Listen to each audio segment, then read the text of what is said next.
شادی کی تقریب کے حوالے سے کہ ہماری کئی نسلیں ہندوؤں کے ساتھ رہی ہیں، ہماری زبان ایک جیسی رہی ہے، ہمارا کلچر،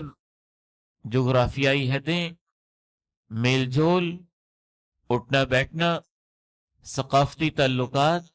تہذیبی معاملات، تمدنی سلسلے، تعلیم و تعلم، ملنا ملانا، کاروبار ہندوؤں کے ساتھ رہا ہے۔ تو بہت ساری وہ چیزیں ہماری شادی کے اندر لاشعوری طور پر وہ آ گئی ہیں جو اصل میں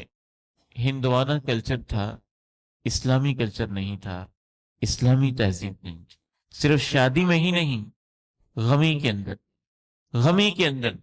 حضرت مولانا عبید اللہ سندھی رحمہ اللہ بہت بڑے عالم گزرے، ہندو ثقافت، ہندو تہذیب کو بہت اچھی طرح جانتے تھے۔ وہ اپنی کتاب کے اندر باقاعدہ طور پر یہ بات لکھتے ہیں کہ ہندوؤں کے ہاں جیسے ہمارے ہاں شادی کے دو گواہ ہوتے ہیں، ہندوؤں کے ہاں یہ عجیب رسم تھی کہ وہ تو ہر چیز کو پوچھتے تھے، اور جن چیزوں کو پوچھتے تھے ان کے اندر آگ بھی تھی، آگ کو بھی اپنا وہ ایک دیوتا ہی سمجھتے تھے۔ تو شادی میں باقاعدہ ان کا ہندوانہ تصور تھا کہ دلہا دلہن کو نکاح اور شادی کے موقع پہ ان کو آپس میں ازدواجی زندگی میں جوڑتے ہوئے ہم آگ کے دیوتا کو اس شادی کا گواہ بناتے ہیں۔ اس مقصد کے لیے وہ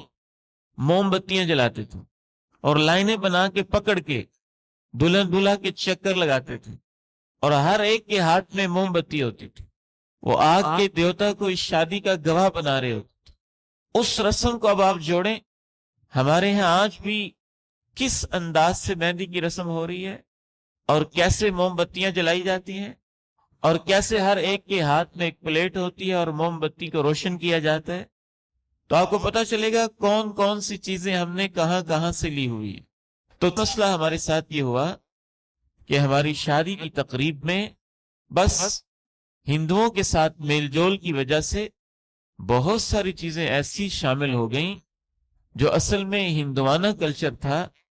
چاہیے تو یہ تھا جب ہمارے آباء و اجداد مسلمان ہوئے تھے تو ہم ان سے سیکھتے، علماء سے پوچھتے کہ اب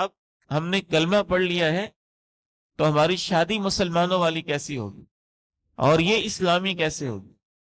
اور یہ اللہ کے پیغمبر علیہ الصلوۃ والسلام کی سنت کے مطابق کیسے ہوگی۔ اللہ تعالی ہمیں عمل کی توفیق نصیب فرمائے، اور ہمارے بچوں کو اور بچیوں کو اللہ تعالی صحیح راہ پہ چلنے کی توفیق نصیب فرمائے، اور ہمیں شریعت کے ہر حکم کے سامنے سر تسلیم کو خم کرنے کی توفیق نصیب فرمائے۔ اللہ تعالی ہمیں اس نکاح جیسے فریضے کو آسان بنانے کی توفیق دے، اور جو اس کے ساتھ جاہلانہ رسمیں اور ہندوانہ کلچر اور مغربی ثقافت اور پاؤں کی زنجیریں اور گلے کے طوق، اسراف، فضول خرچی، تصنع، بناوٹ اور تکلفات، جو اتنے سارے گناہ جڑے ہوئے ہیں، اللہ ہمیں توفیق دے کہ ہم ان سب معاملات کو ختم کریں انشاءاللہ۔ اللہ تعالی ہمیں عمل کی توفیق